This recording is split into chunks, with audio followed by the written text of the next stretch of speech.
ಕಾಯಕವೇ ಕೈಲಾಸ ಎಂದು ಬಸವಣ್ಣ ಹೇಳ್ಯಾರ. ತ್ರಿಕಾಲದಲ್ಲಿ ಶಿವಪೂಜೆ ಮಾಡಿ ನಿತ್ಯ ಅಂದಾರ.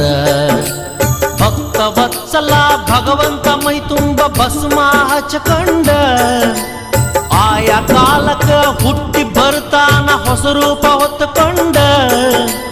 ಭಕ್ತಿಲೆ ದುಡಿದರೆ ಬಂಗಾರ ಕಣ ಇರ್ತಾನ ಕೈ ಹಿಡ್ಕೊಂಡ. ಸಂಗಮ ದೇವನ ಮಹಿಮೆ ಏನಂತ ಹೇಳಲಿ ತಿಳ್ಕಂಡ, ಏನಂತ ಹೇಳಲಿ ತಿಳ್ಕಂಡ. ಮೂರು ಬಟ್ಟ ವಿಭೂತಿ ಒಳಗ ಸಂಗಯ್ಯ ಇರ್ತಾನ. ಹಣಿಮ್ಯಾಗ ಹಚ್ಚಿದ ವಿಭೂತಿ ಬೆಳಕಲ್ಲಿ ಪರಶಿವ ಕಾಣ್ತಾನ. ಬಸವಣ್ಣ ಕೈ ಮಾಡಿ ಕರಿತಾನ, ಬಸವಣ್ಣ ಕೈ ಮಾಡಿ ಕರಿತಾನ.